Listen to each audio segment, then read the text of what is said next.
जय गणेश दोस्तों, कैसे हैं आप सभी लोग। एक बार फिर से सभी का बहुत बहुत आभार कि आप लोग फिर से आए हैं अपना बेशकीमती समय निकाल के मेरा व्लॉग देखने के लिए। तो चलिए शुरू कर लेते हैं आज का वीडियो। तो अभी मैं पी रही हूँ अपना वही आंवले वाला ड्रिंक।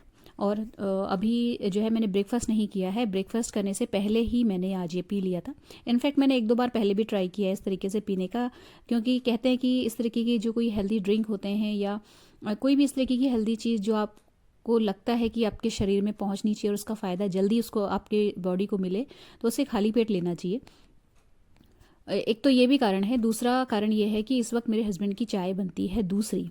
ठीक है, तो पहली तो हम दोनों साथ पीते हैं, लेकिन जब दूसरी बनती है ना तो मुझे बड़ी क्रेविंग होने लगती है चाय की। और मैं बहुत कंट्रोल करती हूँ, कई बार पी भी लेती हूँ, लेकिन कंट्रोल करने की पूरी कोशिश करती हूँ। तो ये एक हैक आप मान सकते हो कि जब कभी आपको चाय पीने का बहुत ज़्यादा क्रेविंग हो रहा हो लेकिन आप उसको अवॉइड करना चाहते हो ना, तो कोई भी इस तरीके का थोड़ा सा हॉट ड्रिंक बना लीजिए अपने लिए।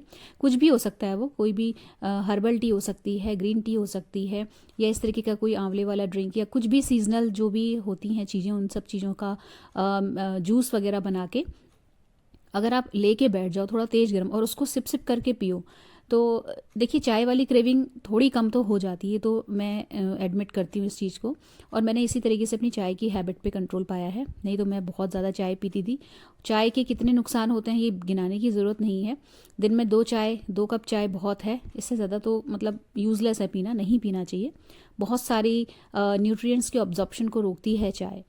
ख़ास तौर से जो लोग एनीमिक होते हैं, जिनको ब्लड हीमोग्लोबिन की कमी होती है, उनके लिए तो चाय और भी बुरी चीज़ है।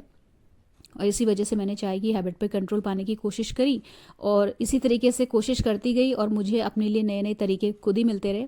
तो जो कारगर लगता है मुझे तरीका, वो मैं आपके साथ हमेशा शेयर करती हूँ कि जब आपको चाय की क्रेविंग हो, अगर आपको कोई चीज़ नहीं पीनी है ना, आपको चाय की जगह कुछ भी और नहीं पीना चाहते हो आप, तो सिंपली आप तेज़ गर्म पानी को ग्लास में लो या कप में लो, जिसमें भी आप पीना चाहते हो, और उसे लेके थोड़ी देर के लिए आप बैठ जाइए और उसको आराम से धीरे धीरे पीजिए। तो कुछ हद तक तो आपकी जो क्रेविंग है वो कंट्रोल हो जाती है। इसी तरीके से, नहीं तो मैं पहले ब्रेकफास्ट के बाद हमेशा चाय या कॉफ़ी पिया करती थी, लेकिन मैंने धीरे धीरे सारी जितनी अपनी बुरी आदतें थी सबको ओवरकम कर लिया।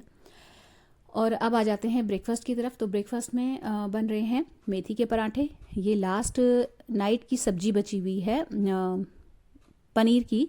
तो ये थोड़ी सी मतलब ज़्यादा थी, तो मैंने इसको तवे पे ही गर्म कर दिया पराठे बनाने के बाद। उसके बाद हमने किया ब्रेकफास्ट, और ब्रेकफास्ट करने के बाद सीधे आ गई मैं अपना लंच बनाने के लिए। तो लास्ट डे लंच की प्रिपरेशन के लिए मैंने सरसों के पत्तों को उबाल के पीस के उसका बैटर बना के ऑलरेडी रखा हुआ है। अभी सिंपली मुझे उसे छौंकना है कढ़ाई में। तो लहसुन डाल दिया है कुटा हुआ सरसों के तेल में, और अब वो जो बैटर, सॉरी, जो वो पेस्ट मैंने बना के रखा था वो मैं इसमें ऐड कर दूंगी। तो लंच के लिए बहुत बढ़िया रेसिपी है। अगर आप लोगों ने कभी ट्राई नहीं किया है तो ज़रूर ट्राई कीजिएगा। आपको अगर आपको सरसों या राई या के पत्तों का जो कसैलापन है उससे कोई प्रॉब्लम नहीं होती है, तो आपको ये रेसिपी अच्छी लगेगी। इसकी जो डिटेल वीडियो है मेरी जा चुकी है एक बार ब्लॉग में, तो आप अगर इच्छुक हैं तो देख सकते हैं। बढ़िया चीज़ है, मतलब हेल्दी चीज़ है। तो ये डाल दिया। अब मुझे ना पहले दिन थोड़ा सा प्रिपरेशन करके रखना पड़ रहा है कुकिंग का, अदरवाइज़ मैं ऐसे कोई बहुत ज़्यादा प्रिपरेशन करके नहीं रखती थी। वजह यह है कि मुझे अब मेरा जो दुकान जाने का टाइम है वो चेंज हो गया है। अब मैं दोपहर में 2-2:30 बजे के अराउंड हस्बैंड का टिफ़िन लेके जाती हूँ। तो उस टाइम तक ना मुझे अब रात के डिनर तक की भी जो इंतज़ाम है वो करके जाना पड़ रहा है, क्योंकि मुझे आते आते 8 बज जाता है, कई बार 8:15 8:30 भी हो जा रहा है। तो अब उस वक्त आने के बाद ना तो एनर्जी बचती है, ना ही टाइम बचता है कि मैं एक नए सिरे से सब्जी काटूं और उसे छौंकूं, फिर आटा लगाऊं, देन रोटी बनाऊं। तो मैं बहुत सारी चीज़ें जो हैं करके जाती हूँ। कई बार तो ये होता है कि मैं पूरी की पूरी सब्जी जिसको टाइम लगता है बनने में, वो तो मैं बना के भी जाती हूँ, भले ही मैं आटा आके लगा लूँ। मुझे एक क्वेरी थी एक्चुअली, अगर आप लोग सरसों, मूली या राई के पत्ते की सब्जी बनाते हैं तो क्या आप लोग उसको बॉईल करते हो? अगर आप लोग मेरा वीडियो देख रहे हैं तो प्लीज़ मुझे सजेस्ट कीजिएगा, क्योंकि मैं नहीं चाहती किसी भी तरीके की हरी सब्जी को बॉईल करके खाना।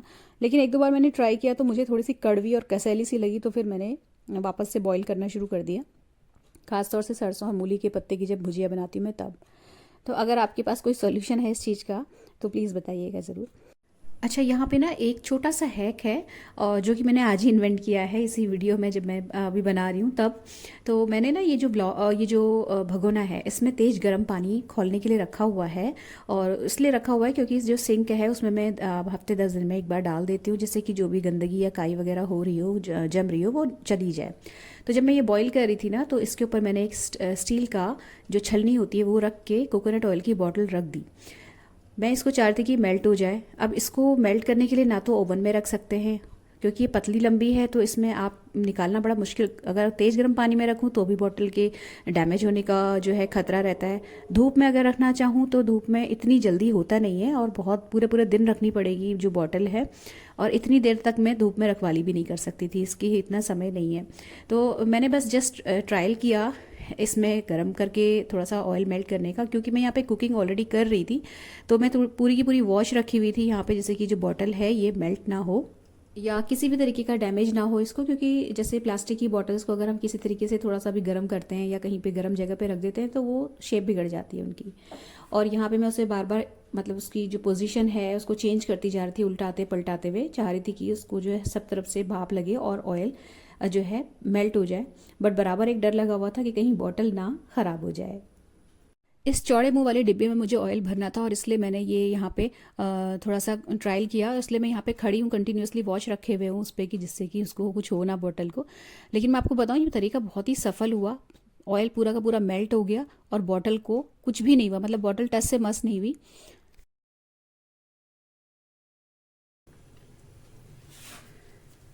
ये देखिए मैंने बॉटल डायरेक्टली उस नेट में से, सॉरी वो जो छलनी थी ना स्टील वाली, उसमें से उठाई है। इवन आप देखिए बिल्कुल बॉटल भी गर्म नहीं होगी, बिल्कुल नॉर्मल टेम्परेचर है बॉटल का। और ऑयल देखिए, थोड़ी देर और होंगी ना मैं तो ये पूरा का पूरा ऑयल जो है मेल्ट होके बॉटल की तली में आ जाएगा। तो बिल्कुल बॉटल को भी हार्म नहीं पहुंचेगा, मतलब गर्म होना तो बहुत दूर की बात है। ये जरा सी गुनगुनी भी नहीं हुई है ये बॉटल, बिल्कुल नॉर्मल टेम्परेचर में है। लेकिन जो अंदर ऑयल है वो अच्छे से मेल्ट हो गया है, कोई बॉटल को हार्म नहीं पहुंचा, कोई इसकी शेप नहीं बिगड़ी, किसी तरीके से भी प्लास्टिक जो है वो मेल्ट नहीं हुआ है।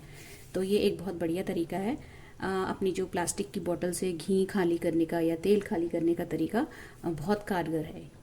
तो फिलहाल तो मैं इसको भी, मुझे इसमें स्टोर करना था क्योंकि अब ये थोड़ी देर बाद फिर जम जाएगा और फिर बड़ी दिक्कत हो जाती है जाड़ों में इस तरीके की बॉटल से निकालने में।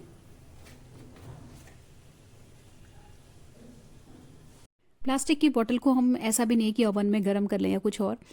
इसका ये तरीका मुझे बहुत बढ़िया लगा, और अगर आप ऐसा पहले से करते आ रहे हैं तो प्लीज़ बताइएगा। मतलब मेरे लिए तो ये बिल्कुल नई चीज़ है और मुझे बड़ी खुशी हुई, क्योंकि मैं हमेशा कोई जैसे लंबी चीज़ डाल के ही ऑयल को निकालती थी। या धूप में भी रखो ना तो बहुत देर बाद जो है धूप की तेज़ी से ऑयल मेल्ट होता है, वो भी बहुत ज़रा सा मेल्ट होकर नीचे आता था, पूरा का पूरा मेल्ट नहीं हो पाता था वहाँ पर भी। तो यहाँ पे ये काम निपटाया, उसके बाद जो है लंच बन गया है। अब मुझे लंच के बाद सीधे जो है डिनर की प्रिपरेशन में कर लेती हूँ। अब ये जो अभी मैं सब्ज़ी बना रही हूँ ये बन रहा है शलजम का भरता। तो जैसे ये थोड़ा सा टाइम टेकिंग वाली सब्ज़ी है तो इसको मैं पूरा का पूरा प्रिपरेशन करके जाऊँगी। अगर ऐसी कोई चीज़ बनाती मैं जो बहुत कम समय लेती है तो यहाँ पे बस मैं चॉपिंग करके चली जाती। तो इसको मैं फ़िलहाल बना रही हूँ। अगर ये आपने कभी नहीं बनाई है तो इसको भी आप ट्राई कर सकते हो, इसकी मैं आपको पूरी मेथड बताती हूँ। तो जो ये शलजम होता है, यहाँ पे मैंने पूरा का पूरा आधा किलो शलजम ली है और उसको पील करके वॉश करके इस तरीके से प्रेशर कुकर में कट करके रख लिया है। थोड़ा सा पानी डालेंगे इसमें और थोड़ा सा डालेंगे नमक। नमक संभाल के डालना है, क्योंकि फिर जब हम मसाला भूनते हैं उसमें नमक एक्सेस में पड़ जाता है तो फिर ज़्यादा हो जाता है, इसलिए नमक सोच समझ के डालना है। कम ही डालिएगा यहाँ पे नमक। वैसे भी स्लाइसेस में कटा हुआ है शलजम तो बहुत ज़्यादा समय इसको गलने में लगता नहीं है। बहुत नाम मात्र का पानी ऐड करेंगे, बहुत ज़्यादा पानी ऐड करने की भी ज़रूरत नहीं है। बट जो ये प्रेशर कुकर है इसका ढक्कन लगा के इसमें लगाएंगे एक सीटी, और एक सीटी लगाने के बाद इसको 1 मिनट के लिए धीमी आंच में पकने के लिए छोड़ देंगे। तो ये जो शलजम के पीसेज हैं बिल्कुल अच्छे से गल जाएंगे, कोई भी इसमें चंक नहीं रहेगा बड़ा। और उसके बाद कढ़ाई में सरसों का तेल लिया है और छौंकने के लिए मैंने इसमें प्याज कट करी है और हरी मिर्च जो है वो भी कट करके डाल दी है। ये भुनेगी। इसके बाद यहाँ पे मेरे पास लहसुन ख़त्म हो रहा था, नहीं तो मैं लहसुन इसमें ज़रूर डालती हूँ। और अदरक भी अगर है आपके पास तो आप अदरक ग्रेट ज़रूर कर लीजिएगा, बहुत बढ़िया फ्लेवर आता है। मेरे पास दोनों ही चीज़ें फ़िलहाल ख़त्म हो रही थी तो मैंने नहीं डाली है यहाँ पर। अब ये जो ये अपना मसाला भुन रहा है, इसकी साइड में हमने रख दिया है अपना पानी, और इसमें मैं मटर को बॉईल होने के लिए रख दूंगी। अब यहाँ पे ना शलजम को अलग बॉईल करना है और मटर को अलग बॉईल करना है। मतलब ये नहीं कि प्रेशर कुकर में दोनों चीज़ों को एक साथ डाला और सीटी लगा दी, ऐसा बिल्कुल भी नहीं करना है, क्योंकि हमें जो शलजम है उसको मैश करना है। और अगर हम मटर उसी के साथ बॉईल कर लेंगे ना तो मटर भी मैश हो जाएगी, फिर वो अपना शेप बिगड़ जाता है मटर का, और लुक भी जो है सब्जी का बिगड़ जाता है। तो यहाँ पे जब ये प्याज और ये हरी मिर्च दी अच्छे से भुन गई ना, इसके ऊपर हम डाल देंगे टमाटर। तो यहाँ पे मैंने 3 मीडियम साइज़ की प्याज ली थी और 5 लिए हैं टमाटर, उनको ग्रेट करके डाला है। नमक, हल्दी और धनिया पाउडर ऐड किया है, और थोड़ी सी डाली है देगी मिर्च जस्ट कलर के लिए। अदरवाइज़ मैंने इसमें चटपटा बनाने के लिए हरी मिर्च पहले ही ऐड की हुई थी, बट देगी मिर्च से थोड़ा कलर बढ़िया सा आ जाता है। उसके बाद इसको हम ढक के थोड़ी देर के लिए भुनने के लिए मसाले को छोड़ देंगे। और साइड में जो हमने शलजम निखरने के लिए रखी है उसको मैश कर लेंगे। यहाँ पे एक चीज़ मैं आपको बता दूं कि जो शलजम है उसको थोड़ी देर के तक के लिए आप निखरने दीजिएगा, क्योंकि वो पानी में उबली है ना, तो थोड़ा सा उसका जो टेस्ट है वो फीका फीका सा आता है जब आप उसकी सब्जी बनाते हो या भरता बनाते हो। तो कोशिश ये कीजिएगा कि शलजम को कम से कम 15-20 मिनट तक निखरने के लिए छोड़ दीजिएगा, थोड़ा सा छलनी को हल्का सा टेढ़ा करके, जिससे कि उसके अंदर जो पानी एक्स्ट्रा है वो सारा का सारा नीचे ड्रिप हो जाए। उसके बाद आप उसको मैश कर लीजिए हाथ से या मैशर जो भी आपके पास है। देन उसको आप कढ़ाई में भुने हुए मसाले के ऊपर ऐड कर दीजिए। यहाँ पे जो भी चंक्स और हैं बड़े जो आपको दिख रहे हैं भूनते समय, हिलाते समय सब्जी को, उसको आप चम्मच से अच्छे से यहाँ पे मैश और कर सकते हो। और जब लगे कि ये अच्छे से मैश हो गई है, देन हम इसमें उबली हुई मटर ऐड कर देंगे। यहाँ पे मैंने मटर को ऐड करते समय किसी भी तरीके का नमक वगैरह कुछ भी नहीं मिलाया था, सिंपली जो मटर है उनको पानी में बॉईल कर दिया। अच्छे से जब वो गल गई तो उनका भी पानी निखार के फिर मैंने इस सब्जी में ऐड कर दिया। अब हम इसको थोड़ी देर चलाएंगे और ढक के पकाएंगे 3 से 4-5 मिनट के लिए, और जिससे कि जो अभी जैसे आपको ये बहुत ज़्यादा लग रही है ना, थोड़ी देर बाद ये थोड़ी सी कम हो जाती है, क्योंकि इसमें मॉइस्चर बहुत ज़्यादा है, पानी में बॉईल की हुई है, प्लस शलजम जो है वो भी थोड़ी सी वाटरी सी होती है। तो जब ये भुन जाती है ना तो देखिए इसका जो वॉल्यूम है, जो इसकी क्वांटिटी है, कम हो गई है। तो इसको बहुत बेहतरीन बनाने का एक ही तरीका है कि इसको आप पहले ढक के पकाओ, जिससे कि इसका पहले जो जितने भी इसमें फ्लेवर्स हैं मसाले के वो शलजम के अंदर आ जाएँ, मटर के अंदर और शलजम के अंदर। देन आप इसको खोल के भूनिएगा, खूब देर तक अच्छे से इसको चलाते हुए भूनते रहिएगा। देन जब इसमें हल्की हल्की सी लेयर्स सी आने लगती है ना कढ़ाई में, नीचे से क्रस्ट सा बनने लगता है, पलटते हुए इसको इस तरीके से भूनते रहना है। और ये बहुत अच्छे से जब भुन जाती है ना तो ये क्वांटिटी में थोड़ी सी रिड्यूस हो जाती है। बस इसमें आप कुछ भी नहीं डालना है, आपने हरा धनिया डालना है और भरता जो है बन के तैयार हो गया।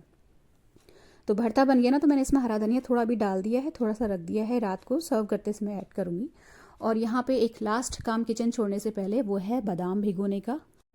तो ये जो बादाम वाला जो मैंने दूध की रेसिपी शेयर की थी ना, वो उस टाइम पे शेयर की थी, वो आप समझ लो आप तब के लिए जब आपके पास समय ना हो। लेकिन मैं आपको बताऊं, जब मैं 2-3 बार से बना के इसको पी रही हूँ तो मुझे ये इतना बेहतरीन फ्लेवर इसका लग रहा है बादाम वाले मिल्क का, कि मैं आपको क्या बताऊं, थोड़ा समय लग रहा है, थोड़ी मेहनत लग रही है, बट अब मतलब मज़े आते हैं इसको पीने में। तो मैंने क्या किया, बादाम को सोक करके छोड़ दिया तेज़ गर्म पानी में। शॉप से आने तक इसको अच्छा खासा टाइम मिल जाता है भीगने के लिए, और अच्छे से ये अंदर तक बढ़िया से भीग जाते हैं, तो पिसने में भी बहुत ज़्यादा प्रॉब्लम नहीं होती है। बहुत अच्छे से इसका जो पेस्ट है बहुत बढ़िया सा तैयार होता है। अगर आप बीच में, अगर आपको समय मिले तो आप इसको एक बार और बीच में थोड़ा सा तेज़ गर्म कर सकते हो उस कटोरी का पानी, तो ये और बढ़िया भीग जाते हैं। बट मेरे पास बीच में गर्म करने का ऑप्शन नहीं रहता है, तो फिर मैं आके सीधे इसको ग्राइंड कर देती हूँ। और उसके बाद देखिए मैं चली गई थी ऑफिस पे, और टिफ़िन वगैरह लेके हस्बैंड का। आजकल मेरी स्कूटी थोड़ी ख़राब है, तो मुझे आने जाने में 5-7 मिनट का मार्जिन लेके चलना पड़ता है ऑटो ढूंढने वगैरह में। अभी मैं जब शॉप से आ गई हूँ तो ये अच्छे से देखिए भीग गए हैं, और इतना इजी होता है इनका छिलका उतारना, मतलब कोई स्ट्रगल नहीं करना पड़ता। हल्का सा आपने इसको पुश करना है और बादाम बाहर निकल आता है, छिलका अलग हो जाता है। तो ऐसा नहीं है कि आपको छिलका उतारने में बहुत ज़्यादा मेहनत करनी पड़ेगी। तो इसका जब छिलका उतार लेते हैं ना, तो यहाँ पे मैं आपको बताऊँ, मेरा डिनर बन चुका था। अभी मैं जब शॉप से आई हूँ तो मुझे 8:30 पौने 9 का टाइम हो गया था।